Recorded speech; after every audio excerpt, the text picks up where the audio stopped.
میں ہوں مرزا شفیق، آپ کے ساتھ سٹ کے ساتھ، اور میرے ساتھ ہیں حسب معمول میرے پروگرام کے مہمان سردار شوکت علی کشمیری۔ محترم ناظرین سامعین، پروگرام اسی طرح حسب معمول مملکت خداداد پاکستان کی سیاسی صورتحال اور انٹرنل مسائل پہ ہوگا، لیکن وہ ایک بات مجھے یاد آئی ایسے ہی سر راہ کہ کسی شخص کے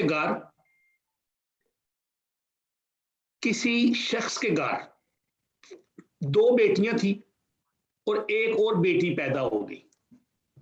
اس کے بعد اس نے بڑے وہ پیرو فقیروں سے دعائیں شوائیں کروائی۔ اس نے کہا جی کہ دعا کریں کوئی بیٹا پیدا ہو۔ انہوں نے کہا جی کوئی بات نہیں، پھر اگلی دفعہ وہ ایک بیٹی فوت ہوگی، پھر ایک اور پیدا ہو گئی۔ اب وہ پیر صاحب کے پاس گیا، اس نے کہا جی وہ یہ نہیں مسئلہ ہوا۔ انہوں نے کہا یار وہ کیا ہوا؟ اس نے کہا یہ ہوا۔ اس نے کہا چلو کوئی ایک مریض ایک موئی ایک ہوئی تو ترے۔ اسی طرح مملکت خداداد پاکستان میں معاملات کچھ اس طرح چل رہے ہیں کہ وہ پہلے سے بہتری کی بجا پہ پہلے سے مزید خرابی کی طرف جا رہے ہیں۔ اور وہ کیسے جا رہے ہیں کہ پاکستان نے ہمیشہ، میں شوکت صاحب سے یہ بات کروں گا، ان سے پہلے میں تھوڑا سا بتا دوں کہ پاکستان ہمیشہ کہتا ہے کہ میرے دو بڑے پیارے دوست ہیں۔ ایک دوست ہے جس کے ساتھ دوستی ہمالیہ سے اوپر اونچی اور بحر الکاہل اور اوقیانوس کی تہوں سے زیادہ گہری ہے، اور دوسرا ایک بھائی ہے جس کو ہم ہمیشہ سعودی عرب کہتے ہیں اس نے ہر مشکل وقت میں مملکت خداداد کا ساتھ دیا۔ اس طرح انہوں نے ایک ساتھ اور دیا ہے، انہوں نے $1 ارب کا وہ مہینہ تیل اور کوئی $3 ارب کی جو بات کی ہے، اس میں انہوں نے جو شرح سود ہے وہ تقریباً 4% لکھی ہے، اور اس کی جو شرائط ہیں وہ بڑی پیاری ہیں۔ وہ میں شوکت صاحب سے بات کرتا ہوں، یہی اپنی وہ شرائط جو ہے بہتر پیش کی تشریح کر سکیں گے۔ انہوں نے ایک بڑا کہا ہے کہ اس معاہدے کی جو میں تب ہم لوگ دیں گے یہ قرضہ ورزہ سارا کچھ، کہ جو آپ اپنے فیصلے ہیں وہ اپنے مقدس ترین جو لوگ ہیں آپ کی مملکت کے، ان کے ساتھ برضا اور رغبت باہمی افہام و تفہیم کے ساتھ کیا کریں گے، اور اگر آپ نے نہ کیے تو یہ پیسے 72 گھنٹوں میں واپس بھی لے لیں گے، اور اس سے اگلی تو بڑی ذلیل ترین شرائط ہیں۔ ہاں جی، السلام علیکم جی۔ جی وعلیکم السلام۔ اور جناب آج وہ بڑے بھائی نے کہا ہے کہ اگر قرضہ تو ہم آپ کو دے رہے ہیں، لیکن بات یہ ہے کہ آپ اگر دنیا کے کسی بھی ادارے کے ساتھ اگر آپ نے اپنے قرضے دینے میں تاخیر سمجھی تو ہم سمجھیں گے آپ ڈیفالٹر ہیں، تو ہم اپنے پیسے 72 گھنٹے میں لے لیں گے۔ اگر آپ فوجی عسکری قیادت کے ساتھ مل کے فیصلے نہیں کریں گے تب بھی یہ مسئلہ ہم لے لیں گے، اور اگر سعودی عرب کے قرضے میں وہ جو سود میں تاخیر کی تو دنیا بھر میں جہاں پہ آپ کے اثاثے ہم منجمد بھی کر سکتے ہیں اور ان کو منجمد بھی کرا سکتے ہیں اور ان کو لے بھی سکتے ہیں۔ یہ تو وہ کیری بل سے بھی زیادہ سخت شرائطیں ہیں جی۔ وہ ایک دفعہ ہوا تھا نا 84 میں، کیری بل کی تو کوئی خاص شرائط نہیں تھی، وہ تو سول سوسائٹی کی اسٹرینتھ کے لیے تھی۔ جی اور وہ انہوں نے جو پیسے دیے تھے تو اس میں ایک ہی کنڈیشن لگائی تھی کہ یہ آپ دفاعی پرپزز کے لیے استعمال نہیں کریں گے، بلکہ سول سوسائٹی کی امپاورمنٹ میں یہ خرچ کریں گے اور غربت کو ایلیویٹ کرنے کے لیے جو ہے نا مدد کریں گے۔ تو جس پہ فوجی اداروں کو بڑی سخت تکلیف ہوئی، اور پھر شاہ محمد قریشی صاحب دوڑے واپس چلے گئے کہ بھئی یہ تو ہم نہیں لے سکتے، یہ لے کے تو ہم تو خود زندہ نہیں رہ سکتے۔ تو بات یہ ہے کہ وہ تو ایک الگ وہ تھی۔ سعودی عرب نے تو میں نے کل بھی شاید غالباً میں نے کل آپ سے ذکر کیا تھا، اس سے پچھلے بھی کل بھی کی تھی جی، کہ بھئی سعودی عربیہ نے تو ان کو جو عمران خان کو پہلے تو وہ اس کو مہین نہیں لگانا چاہتے تھے۔ آئی ڈونٹ نو کہ ایسی کیا عمران خان سے ان کی شان میں گستاخی ہو گئی، تو ایک تو اس کو طیارے سے اتار دیا تھا، پہلے طیارہ دے کے پھر طیارہ وہ نیو یارک سے جب آ رہے تھے، ظاہر ہے یہ تو ایک وہی وہ ملائیشیا والا اور جو یہ بنانے لگے تھے اسی چکر تھا۔ وہی مطلب یہ ہے کہ ایک آدمی جس کی پوزیشن یہ ہے کہ وہ ہمارے قرضے پہ چلتا ہے، تو اس طرح کی پالیسیاں اختیار کرے جو ہمارے نیشنل انٹرسٹ کو، یعنی سعودی عربیہ کا جو نیشنل انٹرسٹ ہے تو اس کو اس کے خلاف ہو، تو ظاہر ہے کہ ان کا ریئیکشن تو بادشاہوں والا یہی ہے، اور وہاں بادشاہ ہے. یہ تو اس میں پاکستان تو ایک ایسا ملک ہے جو تعلقات کے حوالے، یعنی خاص کر کے فورن افیئرس کے حوالے سے دو دھاری تلوار پہ چل رہا ہے. ایک طرف تو آرمی کی لات فورن آفس کی گردن پہ ہوتی ہے، اور دوسری طرف فورن آفس کے یا بیرون دنیا کے ساتھ تعلقات کے جو شرائط ہیں، جو تقاضے ہیں، وہ مختلف ہیں. اب ایک ملک کی کے ڈیفالٹ ہونے کا انحصار صرف بیرونی امداد پہ ہو تو پھر ایسے ملک کو پھونک پھونک کے قدم رکھنے کی ضرورت ہوتی ہے. اس کو اپنی ذاتی پسند اور ناپسند کا اظہار کرنے کا حق نہیں ہوتا. کیونکہ عمران خان صاحب جو ہے وہ ہمیشہ لاڈلے رہے ہیں اسٹیبلشمنٹ کے، ان کی پرورش میں، ان کو ڈیولپ کرنے میں. تو لہٰذا انہوں نے سوچا کہ یہ کام تو اسٹیبلشمنٹ کا ہے کہ کون راضی ہوتا ہے کون ناراض ہوتا ہے، تو وہ اپنی سوچ کے مطابق جو کچھ بھی انہیں پسند ہوتا ہے اس پہ وہ بات کر دیتے ہیں، جس سے سعودی عربیہ یقیناً ان سے ناراض تھا. اب سعودی عربیہ کی یہ ناراضگی کس حد تک وجہ ہے، کس حد تک زیادتی ہے، یہ تو ایک الگ سوال ہے. لیکن بہرحال پاکستان چونکہ سعودی عرب کی امداد کے سہارے چلنے والا ملک ہے، جس میں وہ جب ان کے تیل کے کرائسس ہوتے ہیں تو وہ ڈیفرڈ پیمنٹ پہ ان کو تیل دے دیتے ہیں. جب کبھی ان کے جو ہے وہ نیشنل ریزروائر کم ہو جاتے ہیں تو اس میں وہ پیسے اسٹیٹ بینک میں رکھوا دیتے ہیں. ارے امداد تو نہیں نا، قرض ہے نا یہ تو. سر قرض جو ہے نا، قرض تو دینے والے کی مرضی ہے نا کہ قرض دے یا نہ دے. لیکن جب آپ کی مطالبے پہ، آپ کی کنسرن پہ کوئی دے گا نا، تو اس میں پھر وہ یہ بھی توقع کرے گا نا کہ آپ کو ہمارے مفادات کا بھی، جس طرح ہم آپ کو ڈیفالٹ ہونے سے بچانے کے لیے اپنے پیسے آپ کے بینکوں میں جمع کراتے ہیں، تو آپ بھی ہمارے ساتھ جو ہے وہ اسی طرح کا سلوک کریں گے کہ جن کے ساتھ ہماری دوستی نہیں ہے ان کے ساتھ آپ بھی دوستی نہ رکھیں، جن کے ساتھ ہماری ایسے دشمنی قرض ہے کروں، جی سر. جی بات کریں. یہ شرائط جو ہے نا، یہ اگر اور کہیں ڈیفالٹر ہوتا ہو نہ ہو، لیکن یہ ضرور کرا دیں گے، یہ شرائط کرانے والی ہیں ان کی. دیکھیے بات یہ ہے نا کہ پاکستان ہے جو قیادت کے بحران سے، یعنی اس کا ایک بحران نہیں ہے، قیادت کا بحران الگ ہے. اداروں کے اندر جو آپا داپی نفسا نفسی ہے وہ ایک الگ بحران ہے. جمہوریت اور سول سوسائٹی اور جوڈیشری، کوئی ایک بھی جگہ ایسی نہیں ہے جہاں کرائسس نہیں ہے. اگر پاکستان کا اس وقت وجود ہے تو وہ پاکستان کے اداروں کی وجہ سے نہیں، بلکہ بین الاقوامی دنیا جو اس وقت سمیٹی ہے یا ان کی اپنی ترجیحات میں یہ ہے، وہ افورڈ نہیں کرتی کہ پاکستان ڈس انٹیگریٹ ہو، تو وہ اس کو مارجن دیتے رہتے ہیں. اور کسی نہ کسی اعتبار سے وہ ان کی کوشش ہوتی ہے کہ چلو کڑی شرائط کے تحت ہی، لیکن اس کو پیسوں کی ترسیل جاری رہنی چاہیے. کیونکہ اس خطے کے اندر جو ہے جو ان کے مفادات ہیں، یونائٹڈ اسٹیٹس کے ہوں یا چائنا کے ہوں برطانیہ کوئی بھی ہو جی. یا برطانیہ کے ہوں، یہ ان کے اپنے ذاتی جو ہے نا، ان کے اپنے جو جس کو کہتے ہیں نیشنل انٹرسٹ میں، یہ ابھی تک اس ملک کو انٹیکٹ رکھنے کی پالیسی پہ عمل پیرا ہے. اور جو بھی وائسز ہیں پاکستان کو ڈسمنٹل کرنے کی، پاکستان توڑنے کی، ان وائسز کو they are not ready to listen those voices. ٹھیک ہے، ان وائسز کو بھی جاری رکھنے کے لیے شاید کئی ایک لوگوں پہ ہاتھ رکھا ہوا ہو کہ بھائی ٹھیک ہے اب بات تو کریں، لیکن یہ ہے کہ ان کی بات پر عمل درآمد کرنے کے لیے ابھی تک ایسی کوئی فضا موجود نہیں ہے. لیکن پاکستان کی جو بدبختی اور بدقسمتی ہے وہ یہ ہے کہ تاریخ سے انہوں نے کوئی سبق نہیں سیکھا. وہ جو 47 کی پالیسیاں ہیں، آج بھی پاکستانی اسٹیبلشمنٹ انہی پالیسیوں پہ عمل پیرا ہے.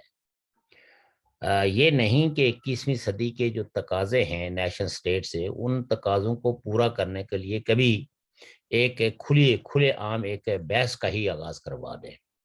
دیکھا نا، جب آپ یہ کہتے ہیں کہ جی یہ جمہوری ملک ہے، تو جمہوری ملکوں کے اندر تو بحث مباحث جاری رہنا چاہیے، پھر اس میں کفر اور غداریوں کے فتوے تو بیچنے کی اجازت نہیں ہونی چاہیے. اب آپ دیکھیں کہ جو جوڈیشری کے کرائسس ہیں، اب تو یہ چیزیں یعنی بالکل واضح ہو گئی ہیں. اگر آپ اپنے کسی بغض اور انات کی وجہ سے یہ بات تسلیم کرنے کے لیے تیار نہ ہوں کہ نواز شریف صاحب کی حکومت کو ختم کرنے کے لیے جوڈیشری کا بے دریغ استعمال کیا گیا، اور ججز کو جو اسٹیبلشمنٹ نے کہا، ججز نے امن نہ و صدق نہ کہہ کے تو ان پہ عمل درآمد کیا. اور اب ثاقب نثار جو ہے وہ آپ یہ کہہ سکتے ہیں کہ عوام کی عدالت میں ننگ دڑنگ کھڑا ہے، اور there is no single support in favour of him. چونکہ اس نے اپنے دوران چیف جسٹس جس طرح کے اقدامات کیے، جس طرح کی پسند مطلب جو جو چٹے وہ بانٹتے رہے کہ جہاں ان کے اپنے مفادات تھے تو وہاں ایلیگل پراپرٹیز کو بھی لیگلائز کیا گیا. اور آج وہی جوڈیشری جو ہے وہ ان پراپرٹیز کو ڈھانے کے ڈر پہ ہے جو بن کے لوگ بس گئے، بسے بسائے لوگوں کو بے دخل کرنا. جس ملک میں لوگ جھونپڑیوں میں رہتے ہوں، جہاں لوگوں کو سر چھپانے کے لیے جگہ نہ ہو، تو اگر جس کسی کو سر چھپانے کی جگہ ملی ہے تو اگر وہ عمارت آپ گرا کے تو کس کو فائدہ پہنچانا چاہتے ہیں؟ ایک پلازا جیسے نسلہ پلازا ہے، نسلہ ٹاور جو نسلہ ٹاور، جی جی. ہے، تو اس ٹاور کو آپ گرا کے، یعنی جس پہ لاکھوں لوگوں کی جو ہے وہ انویسٹمنٹ ہے، جہاں لوگ ان فلیٹس کے اندر رہتے ہیں، تو اور زمین بھی کوئی ایسی نہیں ہے کہ کسی کو بے دخل کر کے زور زبردستی سے وہ کیا گیا ہو. اور اگر کوئی انلیگلٹی ہوئی ہے تو آپ اور ان ڈاکومنٹ کی روشنی میں آپ دیکھیں تو کوئی آپ بلڈرز کو یا زمین جنہوں نے خریدی تھی ان کو آپ جرمانہ ڈال دیں، لیکن لوگوں کو بے دخل کرنا، لوگوں کو اپنے گھر سے محروم کرنا، یہ کہاں کا انصاف ہے؟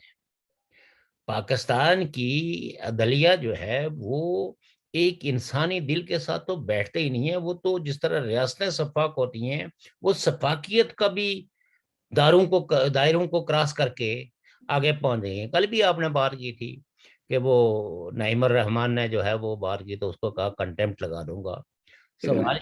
سوال یہ ہے کہ میں حیران ہوں کہ یہ لوگ جو عوام کے حقوق کے دعوے دار ہیں، تو یہ 4-5 مہینے کی سزا سے خوف کیوں کھاتے ہیں؟ اور ایسے ججوں کو ان کے منہ پہ کیوں نہیں کہتے کہ آپ کے چہروں پہ لکھا ہوا ہے کہ آپ کیا فیصلہ دینے والے ہیں اور آپ کس کے مفاد میں یہ سب کچھ کر رہے ہیں؟ آپ لوگوں کے حقوق کو تباہ و برباد کرنے کے اور ان کو اپنے گھروں سے بے دخل کر کے آپ کس کو سپورٹ کرنا چاہتے ہیں؟ یہ ان کو کہنا چاہیے تھا. جب نہیں کہا تو وہ بس مطلب یہ ہے کہ پبلک کنسپشنز کے تحت کہ جی ہم گئے تھے تو ہم نے آپ کی بات کر دی، یہ کافی نہیں ہے. میں یہ کہتا ہوں کہ جوڈیشری کے ان غلط اقدامات کو روکنے کی ضرورت ہے. اور اس روکنے کے لیے جب تک لوگ بلنٹ ہو کے ان ججز کے منہ پہ وہ سچ نہیں کہیں گے، جو سچ ان کے دلوں میں مچلتا رہتا ہے لیکن وہ اپنی زبان پہ نہیں لاتے. میرے ایک دو سوال آپ سے، اور اسی سوالوں میں سوال آگے دو. جی جی ایک تو یہ ہے کہ جو ثاقب نثار صاحب والا یا عدلیہ والا یہ آڈیو لیکس اور ویڈیو لیکس ہو رہی ہیں، یہ کہیں یہ مسئلہ تو نہیں ہے کہ جو عوام ہے، جو پاکستانی قوم ہے، وہ سیاستدانوں سے تو پہلے ہی بدزن ہو گئی کہ جی وہ فلانا لٹیرا، فلانا چور، فلانا چکا، فلانا سارا کچھ ہو گیا.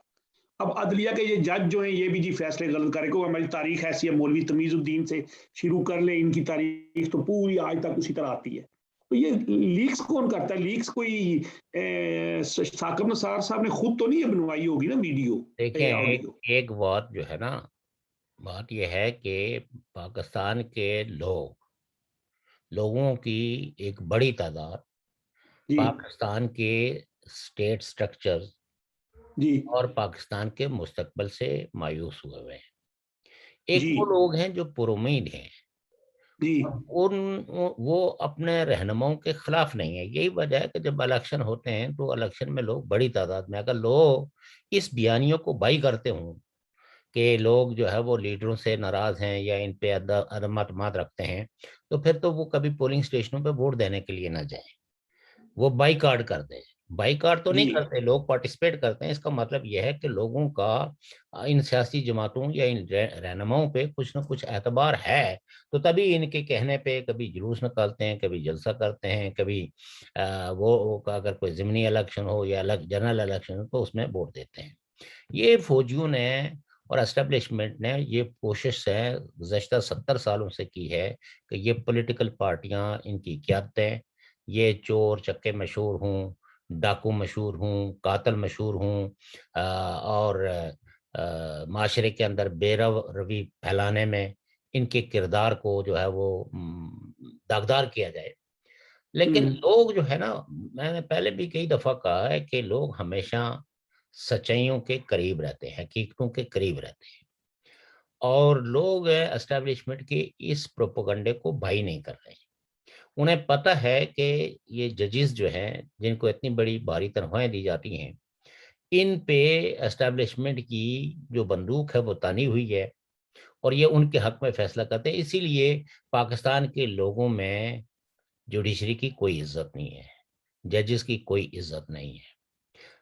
لوگ چاہتے ہیں، لوگ یہ خواہش کرتے ہیں. آپ دیکھیں کہ ایک جج نے جب بینچ فوجی جنرلوں کو نہ کی تو اس کو لوگوں نے کتنا ہاتھوں پہ لیا. جسٹس افتخار چودھری کا کی کتنے بڑے بڑے جلوس، اور 24 گھنٹے لوگ جو ہے نا وہ سڑکوں کے کنارے ان کی آمد کا انتظار کرتے تھے. تو جو ججز جو ہے وہ اپنی تھوڑی بہت بھی انڈیپینڈنسی کا اظہار کرتے ہیں تو لوگ ان کو اپنے آنکھوں پہ بٹھاتے ہیں، ان کی عزت کرتے ہیں، دل سے عزت کرتے ہیں. اور رہنماؤں کا بھی یہی ہے کہ جو رہنما اسٹیبلشمنٹ کی لائن کو یا اسٹیبلشمنٹ کے بارے میں تھوڑا سا بھی مزاحمتی بیانیہ رکھتے ہیں، لوگ ان کی عزت کرتے ہیں. لیکن انہیں یہ پتہ ہے کہ ہم میں یہ طاقت نہیں ہے کہ ہم اپنی طاقت کے زور پہ اپنی پسند کے مطابق ووٹ کاسٹ کر سکیں، کیونکہ جو بندوق بردار جو ہے وہ پولنگ اسٹیشن پہ کھڑا ہے، آپ اس کے رحم و کرم پہ ہیں کہ وہ آپ کو ووٹ کاسٹ کرنے دے یا نہ دے.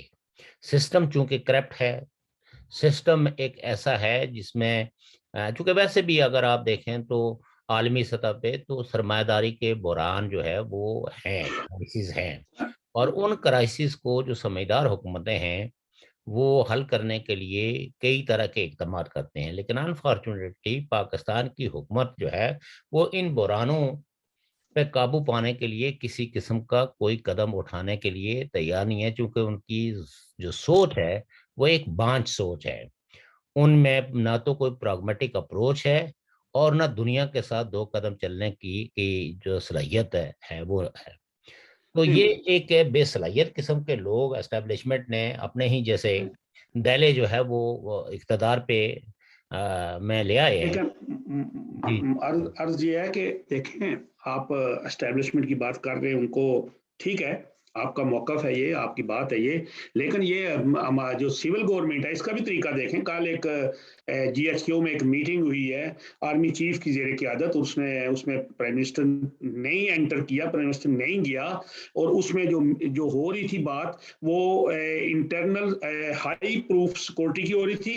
افغانستان کے عدم استحکام کی وجہ سے پاکستان کے اندر جو حالات ہو رہے ان کی وجہ سے ہو رہی تھی، اور خاص کر بلوچستان کی صورتحال پہ بات ہو رہی تھی. لیکن پاکستان کا وزیر اعظم وہاں پہ نہیں گیا، اور اس نے کیا کہا ہے کہ ایک وزیر نے کہا جی وہ بڑی اپنی کوئی مصروفیات تھی ان کے پاس. یعنی یہ بات بڑی ان کے لیے سیکورٹی، معاشی معاملات، بلوچستان، یہ اس کی نظر میں کچھ بھی نہیں تھا. دیکھیے بات یہ ہے نا، میں تو کوئی ڈبل ایڈوکیٹ نہیں ہوں، لیکن اگر عمران خان کو جب یہ پتا ہے کہ سب کچھ یہاں اگر امن ہوگا تو تب بھی اسٹیبلشمنٹ کا رول ہوگا، اور یہاں اگر فساد ہوگا تو تب بھی اس میں اسٹیبلشمنٹ کا رول ہوگا. ایسے ہی جیسے آپ دیکھ لیجئے کئی ایک واقعات ہیں، تو لہذا ان کو یہ تھا کہ میں جا کے وہاں کیا کروں گا. کرنا تو انہوں نے بلوچستان تو ہمیشہ دیکھیں نا، یہ نواز شریف صاحب کا دور نہیں بلکہ آپ یہ کہہ سکتے ہیں کہ بھٹو صاحب کے دور میں، اور اب تو کتابیں چھپ چکی ہے، بھٹو صاحب نے خود بھی کئی چیزوں کا اظہار کیا ہے کہ بلوچستان آپریشن میں فوج نے کس طرح ان کو مجبور کیا اور انہوں نے وہ آپریشن کیا۔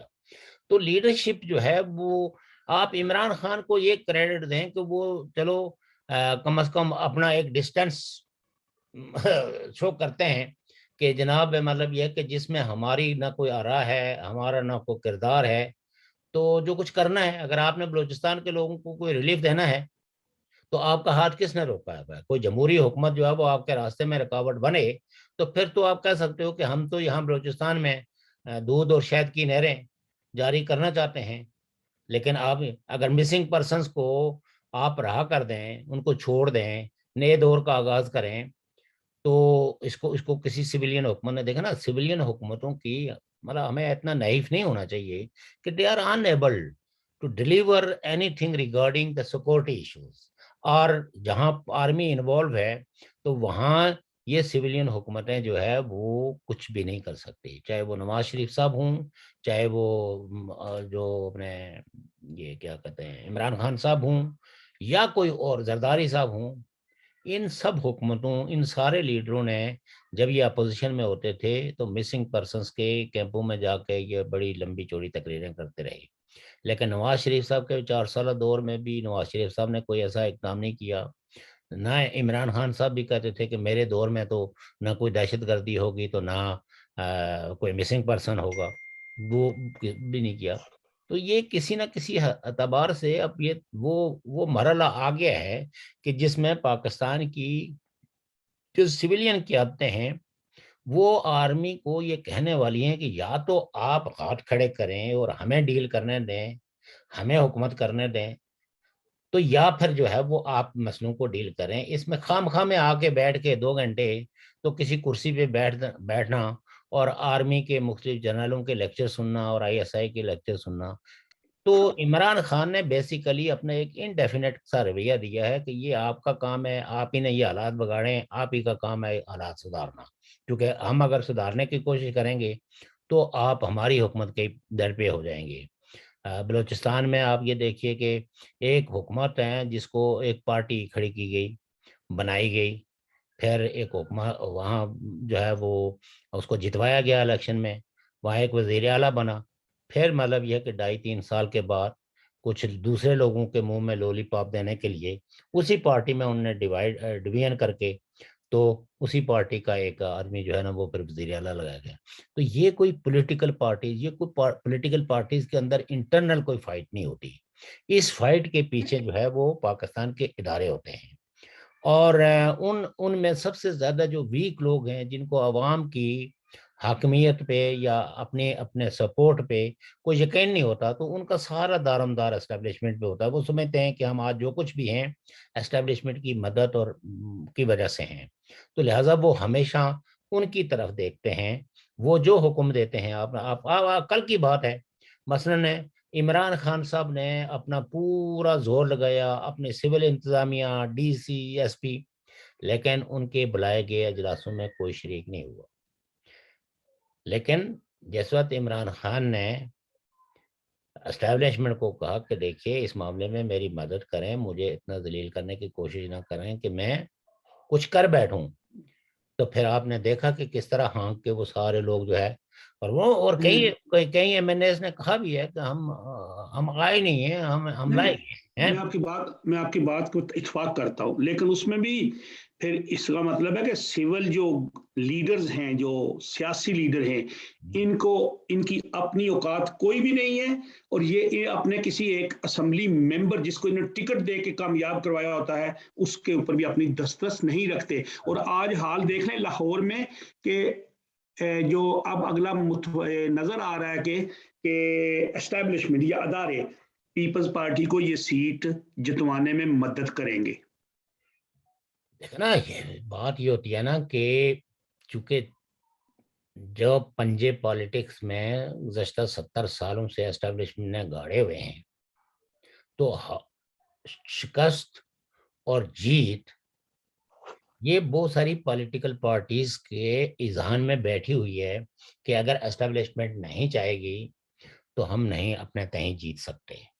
اور آپ کو پتہ ہے کہ مسلم لیگ نون کے اندر جو دو بڑی لابیز، ایک مزاحمتی اور ایک وہ مفاہمتی، تو وہاں ڈیبیٹ یہی ہے کہ اگر ہم کوئی بہت بڑی، چونکہ بات یہ ہے نا کہ جو مفاہمت والے ہیں ان کے پاس آرگومنٹ کیا ہوتے ہیں؟ ان کے پاس آرگومنٹ وہی ہوتے ہیں، پیپلز پارٹی والے ہوتے ہیں کہ دیکھو جی پیپلز پارٹی کو انہوں نے جا کے سندھ کی پارٹی بنا کے چھوڑا، ہمیں بھی مطلب یہ ہے کہ جو ہے نا ہمارا سائز بھی کم کرنے کے لیے ہمیں سینٹرل پنجاب کی پارٹی بنا دیا، تو لہٰذا یہ ہے کہ ہمیں ان کے ساتھ مل جل کے کام کرنا چاہیے. دوسرے لوگ وہ ہیں جو یہ کہتے ہیں کہ ایسے اقتدار کی ہمیں ضرورت کیا ہے، روٹی کھانے کے لیے تو ہم اقتدار نہیں بلکہ عزت کمانے کے لیے، اپنے عوام کے لیے کچھ ڈلیور کرنے کے لیے. لیکن ابھی تک اگر آپ دیکھیں تو نون لیگ میں جو مفاہمتی بیانیہ ہے وہ حاوی ہے، اور مزاحمتی بیانیہ جو ہے وہ اتنا طاقت نہیں پکڑ رہا ہے ان کے اپنے رینک اینڈ فائل میں. تو اس لیے یہ ہے کہ یہ جو بات آپ کہہ رہے ہیں، پولیٹیکل پارٹیاں تو نو ڈاؤٹ کہ بہت کمزور ہیں ایز کمپیئر ٹو اسٹیبلشمنٹ. ان کے پاس وسائل ہیں، طاقت ہے چیزوں کو مینیج کرنے کی، اور ادارے سارے جو ہے وہ ان کی مرضی پہ ہیں.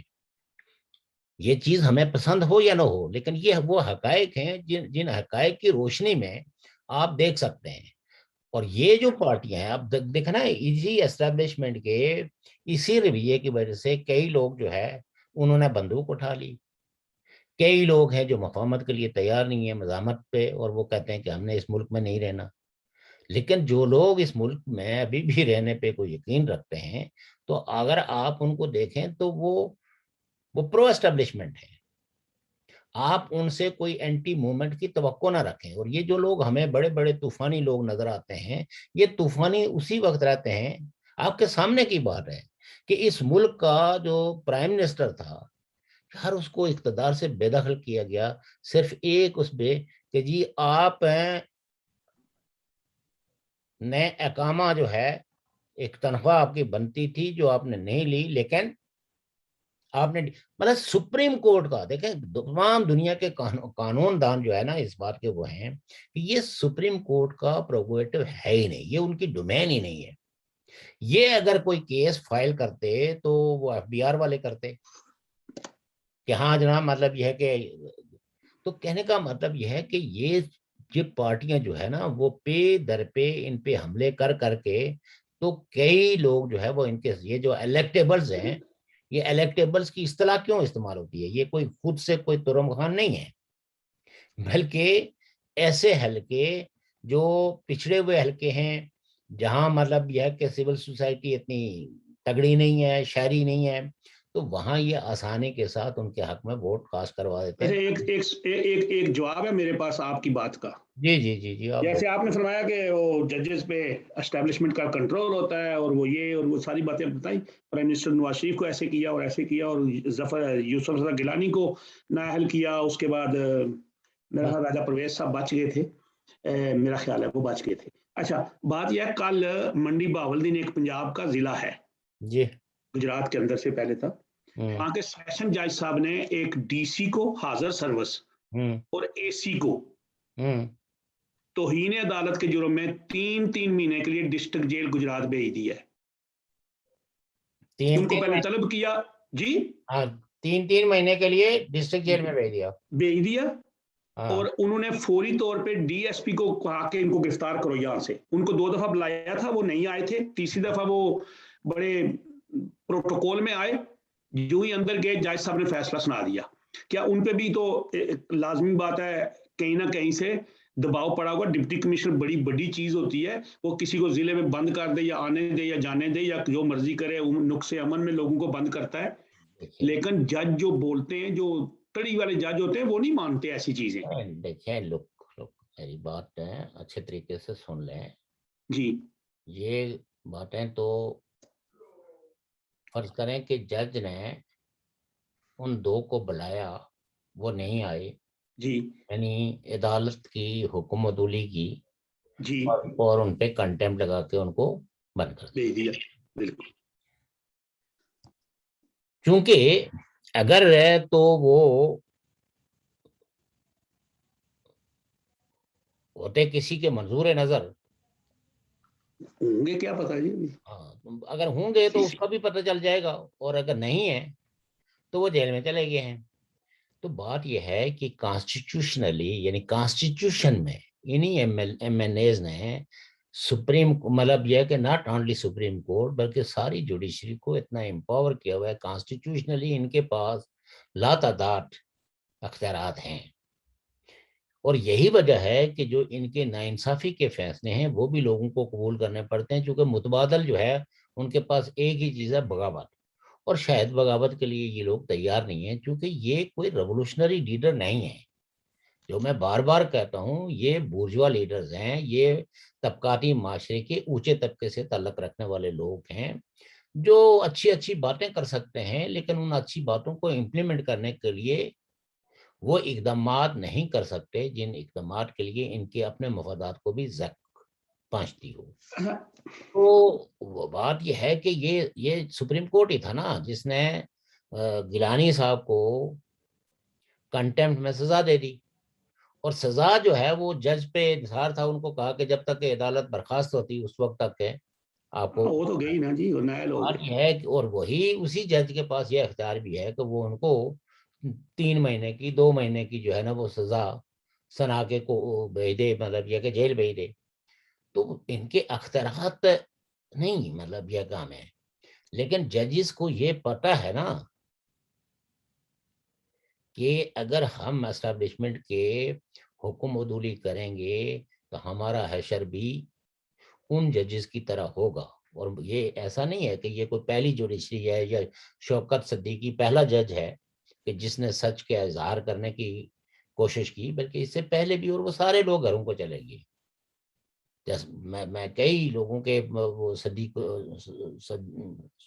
الزمان کا وہ صدیقی ہے، اور صدیقی صاحب. کئی مطلب یہ ہے کہ جو ہے نا ججز جو ہے وہ مزاحمت کرنے کے جرم میں فارغ کر کے گھر بھیج دیے گئے. میں اور بات آپ کو پتا ہے کہ افتخار چودھری یا اور بہت سارے ججز اس وقت، بلکہ آلموسٹ 60 ججز جو ہے وہ ان کو گھر بھیج دیا گیا تھا.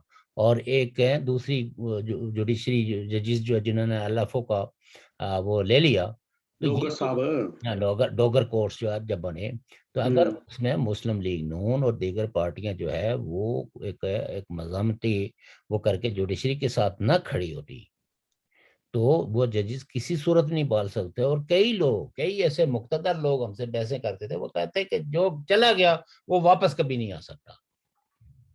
اور یہ نہیں کہ صرف پاکستان کے بلکہ باہر کے لوگ بھی جو ہے، جو دائرہ United nation human rights council کا تو ایک پورا شعبہ ہے جو انڈیپینڈنٹ ججز اینڈ لائرز کے رائٹس کو لک آفٹر کرتا ہے، تو وہ بھی کنونس نہیں تھے کہ یہ جوڈیشری واپس کبھی بحال ہوگی.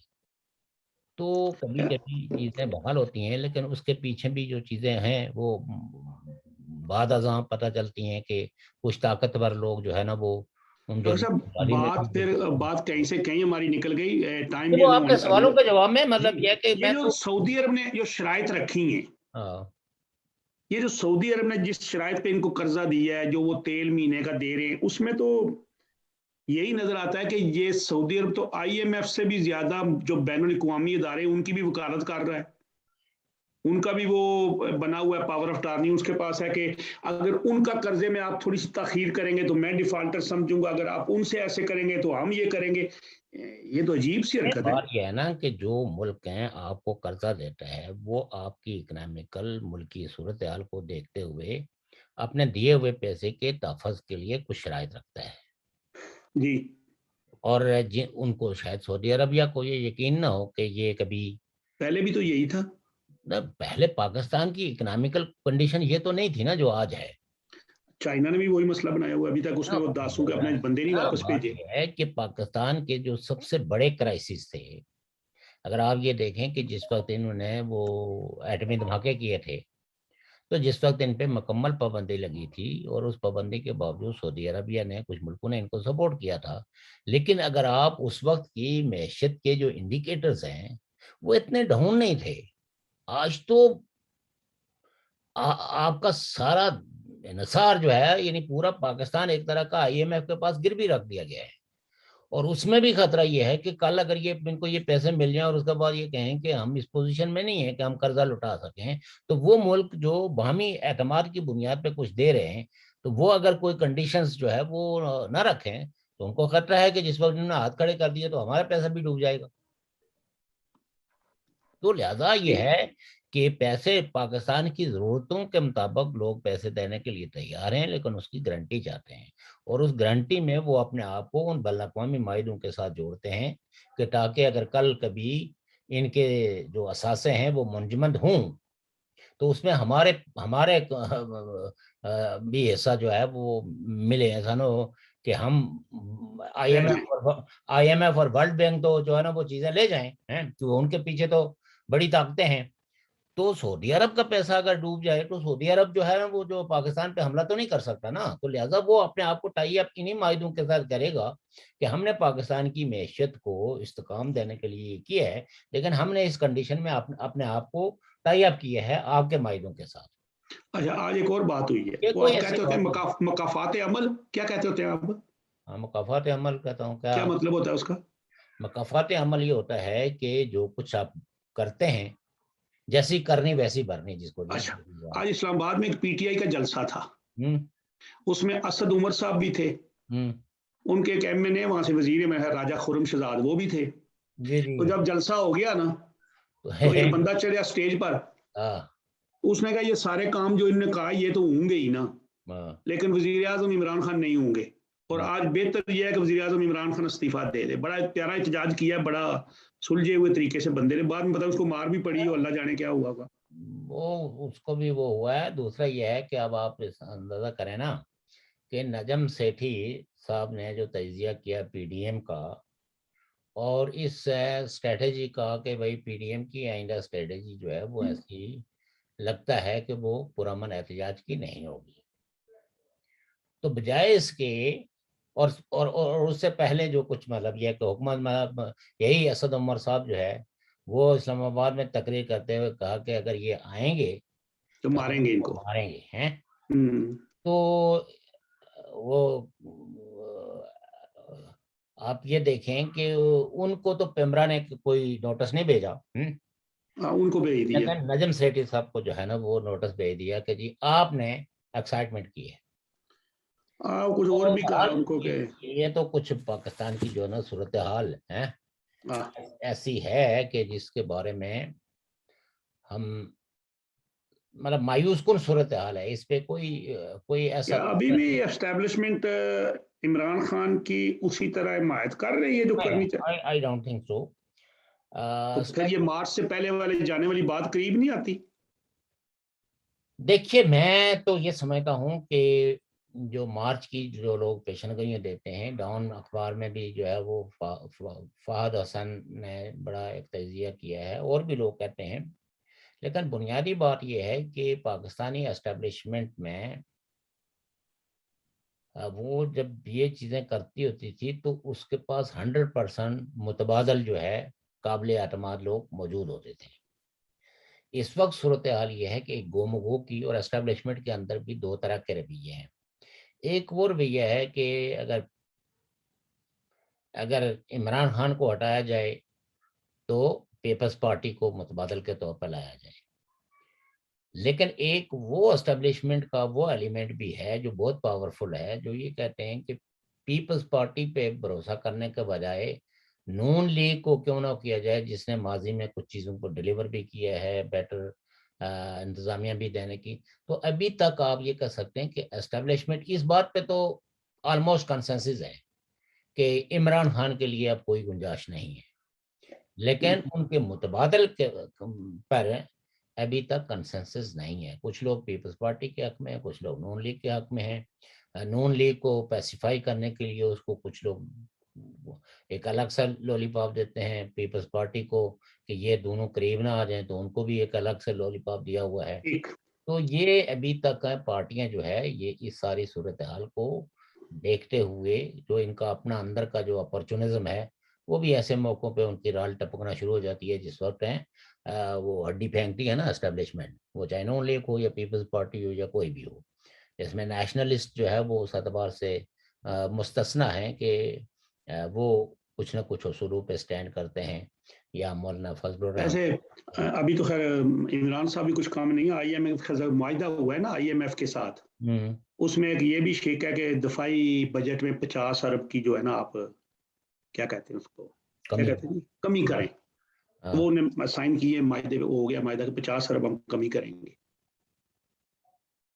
تو اچھی بات ہے، یہ تو ہم کب سے کہہ رہے ہیں کہ مطلب جب تک پاکستان کے یہ غیر ضروری جو دفاعی اخراجات ہیں ان میں کمی نہیں کی جائے گی، جب آپ نے ایٹم بم بنا لیا ہے تو اس کے بعد اتنی بڑی ہیوج آرمی اور اتنے بڑے جو ہے وہ ایٹم بم ہر جگہ تو نہیں، بہرحال مطلب یہ جب آپ کہتے ہیں کہ اس کی وجہ سے ہمارا دفاع مضبوط ہو گیا، تو دین مطلب دفاع تو ہم تو پہلے بھی ویپنز کی اس دوڑ کو پسند نہیں کرتے تھے، اور ہم یہ کہتے تھے کہ ویپنز جو ہے وہ کسی ملک کی وحدت کو مضبوط نہیں کرتا، اگر ایسا یہ ویپنز کر رہے ہوتے تو سوویت یونین کے پاس سب سے زیادہ ویپنز تھے۔ یہ ملکوں کی معاشی صورتحال ہوتی ہے، ان کی کلچرل ویلیوز ہوتی ہیں، ان کی پولیٹیکل ٹرسٹ ہوتا ہے، تو جس کی وجہ سے ملک چلتے ہیں، اور پاکستان ان ساری باتوں کو ڈے بائی ڈے آپ کہہ سکتے ہیں کہ لوز کرتا جا رہا ہے۔ ابھی بھی شاید ان کے پاس کچھ چانسز ہیں، لیکن ان چانسز میں اب ان ہتھیاروں سے تو یہ کوئی لڑائی نہیں لڑ سکتی۔ یہ جو موجودہ اسٹیبلشمنٹ نے جو ہتھیار PTI کی شکل میں چلائے ہیں باقی پارٹیوں پہ، تو یہ ہتھیار تو ناکارہ ہو چکے ہیں۔ اور یہ اب عمران خان صاحب نے اپنے کولیگ کو، اپنے اتحادی پارٹیوں کو، یعنی یہ دیکھو نا پولیٹیکل پارٹیوں کی یا پولیٹیکل ورکرز کی بھی اپنی ایک برادری ہوتی ہے نا، ان کو اسٹیبلشمنٹ کے کہنے پہ اتنی گالیاں، اتنا ان کے خلاف بغض اور کینہ کا اظہار کیا ہے کہ جس کی وجہ سے یہ برادری تو اب اکٹھی نہیں ہو سکتی۔ اس برادری نے تو عمران خان کو ایک طرح کا الگ تھلگ کر دیا ہے۔ باقی لوگ شاید کسی نہ کسی کوئی ایک پراگمیٹک اپروچ کے تحت کسی کنسنسس پہ پہنچ جائیں۔ دیکھیں جی وہ عمران خان صاحب جو ہے وہ اگر آج بھی ہیں تو سارے تقریباً باقی تمام لوگوں کا یہ کہنا ہے کہ یہ مسلم لیگ نون کی وجہ سے ہیں، ورنہ نہیں تو عمران خان کی حکومت پنجاب میں بھی ختم کی جا سکتی ہے اور مرکز میں بھی ختم کی جا سکتی ہے۔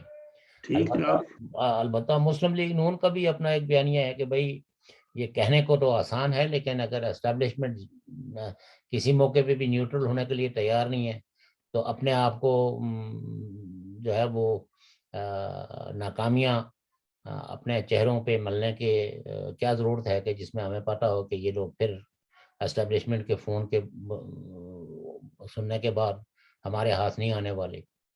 بہرحال اس پہ پھر بات کریں گے انشاءاللہ۔ ابھی ہمارا وقت بھی ایسے ہو رہا ہے۔ شوکر صاحب آخری بات ہے، آپ نے کہا کہ اسٹیبلشمنٹ کے پاس شاید ابھی عمران خان کا متبادل کوئی نہیں ہے، یعنی دوسرا، ابھی اس کا مطلب متبادل کا مطلب یہ ہو کہ پھر ایک اور مورا چاہیے وہاں۔ عمران خان کوئی اکیلی ذات نہیں، جب میں عمران خان کہتا ہوں تو ظاہر ہے کہ جو اسٹیبلشمنٹ ہے، اسی طریقے سے جو مسلم لیگ نون ہے، تو مسلم لیگ نون میں چونکہ ابھی یونیفائڈ لیڈرشپ کے طور پر تو نواز شریف ہیں جن کی قیادت پہ سارے لوگ اعتماد کرتے ہیں۔ ان کے اوپر تو لمبے مقدمے ہیں ابھی تو۔ نہیں، مقدمے تو وہ ایک الگ کہانی ہے نا، لیکن وہ لیڈر تو انہیں کو مانتے ہیں نا۔ جی تو اس لیے یہ ہے کہ شہباز شریف صاحب تو ہیں، لیکن ان کو لگتا یہ ہے کہ اگر شہباز شریف صاحب آئیں گے تو پالیسیاں تو نواز شریف صاحب کی ہی ہوں گی، اس لیے وہ سٹیٹس جو ہے وہ کوالیفائی، وہ میرٹ کوالیفائی جو ہے وہ نہیں کر پا رہے ہیں شہباز شریف صاحب، کہ ان کی ذات پہ یا اس پوری نون لیگ پہ جو چھاپ ہے وہ میاں نواز شریف کی ہے، اور پھر وہ لوگ جو نواز شریف صاحب کے مزاحمتی بیانیے کے ساتھ جڑے ہوئے ہیں اس میں بھی کافی مقتدر لوگ ہیں، شاہد خاقان عباسی اور دوسرے جیسے لوگ ہیں۔ تو پیپلز پارٹی پہ ان کی نظر ہے لیکن پیپلز پارٹی پہ کنسنسس جو ہے نا وہ بلڈ نہیں ہو پا رہا ہے، چونکہ جو پنجابی بیوروکریسی ہے وہ پیپلز پارٹی کو قبول کرنے کے لیے تیار نہیں ہے. ایسے ہی جیسے جنرل پرویز مشرف نے بے نظیر بھٹو صاحبہ کے ساتھ جب این آر او کیا تھا تو جو پنجابی جنرل سے انہوں نے کہا کہ اگر بے نظیر بھٹو کے ساتھ سمجھوتا ہو سکتا ہے تو پھر نواز شریف صاحب کو بھی پالیٹکس کی اجازت ہونی چاہیے. تو اسی میں پھر سعودی عربیہ بھی کود گیا تھا. تو بہرحال اس پہ کبھی تفصیلاً بات کریں گے. محترم ناظرین اور سامعین، ہمارا وقت ہوا چلتا ہے اور اگلے کل انشاءاللہ پھر ہم پروگرام کریں گے. قائمہ کمیٹی ہے ایک جو قومی اسمبلی کی، اس کے چیئرمین ہیں وہ جو میاں جوید لطیف صاحب. تو انہوں نے سابق چیف جسٹس ثاقب نثار کو بھی طلب کیا ہوا ہے اور رانا شمیم صاحب کو بھی، اور ان کو جیو کے جو ہے پتہ نہیں ان کو وہ جو صحافی ہیں ان کو بھی. تو اب دیکھیں گے اس پہ کیا بات ہوتی ہے. تو یہ بھی اللہ نے وقت دکھانا تھا کہ چیف جسٹس لوگوں کو بلا کے ان کو جھاڑتے تھے، تو اب وہ خود کمیٹی میں پیش ہوں گے، پتہ نہیں ہوں گے یا نہ ہوں گے. تو ہم انشاءاللہ کل پھر بات کریں گے. اسی پہ اکتفا کرتے ہیں. اللہ حافظ.